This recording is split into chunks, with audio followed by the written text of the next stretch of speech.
Indian आपकी film नहीं देखता, इंडियन अब्रॉड भी आपके शोज़ में नहीं आता, वो अपनी फिल्म तो देखता है ना। तो अगर आपका आर्टिस्ट इंडियन फिल्म में नज़र आएगा तो इंडियन देखेगा, ला मुहाला, ठीक है। कि हमारा ड्रामा जितनी कीमत में बनता है, जितने पैसों में बनता है, उतने पैसों में उनका शायद 2 मिनट का कंटेंट भी नहीं बनता।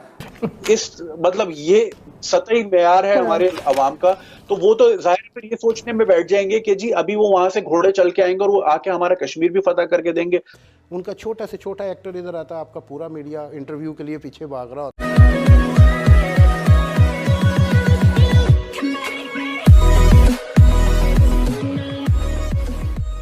नमस्कार दोस्तों, अब ये बात बिल्कुल सच है कि इंडियन मूवीज़ की बजट आप देख लीजिए और पाकिस्तानी मूवीज़ का बजट देख लीजिए। अगर पाकिस्तानी मूवी जिस बजट में बनती है उसमें एक एपिसोड भी इंडियन सीरीज़ का नहीं बनेगा, मतलब मैं पूरा का पूरा मूवी काउंट कर लूँ 2-2.5-3 घंटे का, और उसमें इंडिया का एक सीरीज़ का एक एपिसोड भी पूरा नहीं बनेगा, क्योंकि इंडिया के अंदर इतना बड़े लेवल पर खर्चा होता है।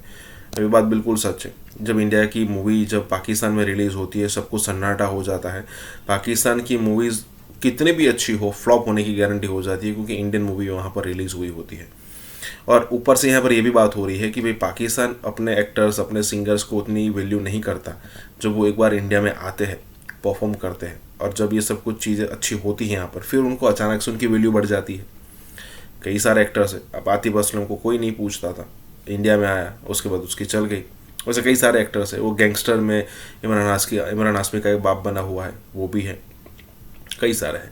इसी के साथ ही वीडियो शुरू करते हैं। कि इंडियन फिल्म्स को पाकिस्तान में रिलीज करने का एनओसी कौन देते हैं? तो उसको आपने क्लियर कर मिनिस्ट्री दिया। ऑफ इंफॉर्मेशन जो है, पाकिस्तान को इंडिया कुछ नहीं कर रहा, हमारे अपने लोकल एग्जीबिटर पाकिस्तानी प्रोड्यूसर को पुश कर रहे हैं, क्योंकि जब वो प्लेसिंग करते हैं, एक फ़िल्म इंडिया से आती है, एक पाकिस्तान से प्रोड्यूस होके आती है, तो प्रेफर्ड जो होता है वो इंडियन कंटेंट को किया जाता है, और इंडिया को बेस्ट शो दिए जाते हैं, बेस्ट टाइम दिया जाता है, ज़्यादा शो दिए जाते हैं, अप्रिशिएट ज़्यादा किया जाता है। और पाकिस्तानी फ़िल्मों को ऑफ बीट शो दोपहर के 2 बजे, 1 बजे, रात के 12 बजे, कि जहाँ पे लोग बहुत कम शो दिए जाते हैं, और फिर बहाना बनाया जाता है कि आपकी फ़िल्म देखने लोग नहीं आते। अरे भाई, प्राइम टाइम तो आपने दे दिया किसी को, आपने जो मुझे फालतू का टाइम था वो मुझे दे दिया, और मुझसे डिमांड ये कर रहे हैं कि अब तुम्हारे बंदे क्यों नहीं आए भाई। तो ये हमारे अपने अंदर के जो लोग हैं, हम स्पेशली जो सिनेमा ऑनर हैं पाकिस्तान के, ये अपना पैसा कमाने के लिए पाकिस्तानी प्रोड्यूसरों के साथ वो दुश्मनी निभा रहे हैं जिसका अंदाज़ा सिर्फ मुझ जैसे बंदे को, या जिसने प्रैक्टिकली यहाँ इन्वेस्टमेंट करके फ़िल्में बनाई हैं, उसे हो सकता है। इंडिया की फ़िल्म आएगी, आप मुझे साबित करके दिखा दें कि आप इंडियन फिल्म को हटा के पाकिस्तानी फ़िल्म को ये शो दे दें, इम्पॉसिबल है। तो लोग तो हमारे कर रहे हैं ना, वो तो अपना कंटेंट बेच रहे हैं। तो एक प्लेसिंग जो होती है, ये हमारे अपने लोग कर रहे हैं। इसमें मैं इंडिया को इल्ज़ाम नहीं देता, वो अपना चीज़, अपना माल बेचने बैठे हैं, हम ख़रीदार बने हुए हैं, हमें अपना बारे में सोचना चाहिए। उनका छोटा से छोटा एक्टर इधर आता है, आपका पूरा मीडिया इंटरव्यू के लिए पीछे भाग रहा होता है। तो ये इसी तरह है। Obviously we are evaluating them and we are appreciating them more than may be they can imagine. अब सर, पाकिस्तानी फिल्म इंडस्ट्री को हम अपने पैरों पर कैसे खड़ा कर सकते हैं? देखें, पाकिस्तानी फिल्म इंडस्ट्री हो या दुनिया की कोई फिल्म इंडस्ट्री हो, इन्वेस्टमेंट जो होती है, वो पैसा जो होता है, वो खड़ा ही करता है एक इंडस्ट्री को। हमारे पास फिल्में बनाने वाले वो नहीं रहे जो पहले थे। लोगों ने फ़िल्म को खसारे का कारोबार समझा, और वो है भी समहाउ रिस्की बिजनेस है। हमारी मार्केट बहुत छोटी है। इंडियन आपकी फ़िल्म नहीं देखता, इंडियन अब्रॉड भी आपके शोज़ में नहीं आता, वो अपनी फ़िल्म तो देखता है ना। तो अगर आपका आर्टिस्ट इंडियन फिल्म में नज़र आएगा तो इंडियन देखेगा, ला मुहाला, ठीक है। कि हमारा ड्रामा जितनी कीमत में बनता है, जितने पैसों में बनता है, उतने पैसों में उनका शायद 2 मिनट का कंटेंट भी नहीं बनता। इवन हिंदुस्तान से आप इसका मवाजना करें तो हिंदुस्तान के भी बजट हमसे 10 गुना 20 गुना ज्यादा होते हैं, क्योंकि हमारे लोग जो हैं वो बेचारे जो हैं फिक्शन में और रियलिटी में, और व्हेन आई से fiction I mean dramatisation, fiction तो खैर नहीं, वो रियल स्टोरी है, उसमें फर्क नहीं कर पाते। जिस तरह आपने देखा कि वो हलीमा के इंस्टाग्राम पे पहुंच गए कि जी आपने वो कपड़े तो नहीं पहने हुए जो आप ड्रामे में पहनती थी। तो मतलब ये सतही मेयार है हमारे अवाम का, तो वो तो जाहिर फिर ये सोचने में बैठ जाएंगे कि जी अभी वो वहां से घोड़े चल के आएंगे और वो आके हमारा कश्मीर भी फतह करके देंगे और हमारा अफगानिस्तान में भी थोड़ा सा असर रसूख करेंगे। तो ये थोड़ा सा जो है ना कंफ्यूजिंग हो जाता है। हम दुबई में सेकंड नंबर की लार्जेस्ट पॉपुलेशन है पाकिस्तान की, लेकिन आप दुबई के किसी मॉल में चले जाएं, आपको पाकिस्तानी रेस्टोरेंट नजर नहीं आता। बाहर मिलेंगे मॉल्स के अंदर नहीं मिलता। क्यों? क्योंकि हमारे इमेज वहां पे क्या है कि ये टैक्सी वाले होते हैं, ये मजदूर होते हैं, हमारे बैंकर्स भी वहां हैं, इंजीनियर्स भी वहां हैं, लेकिन तादाद कम है। हमारी इमेज जो है ना, इमेज बिल्डिंग बहुत लैकिंग है।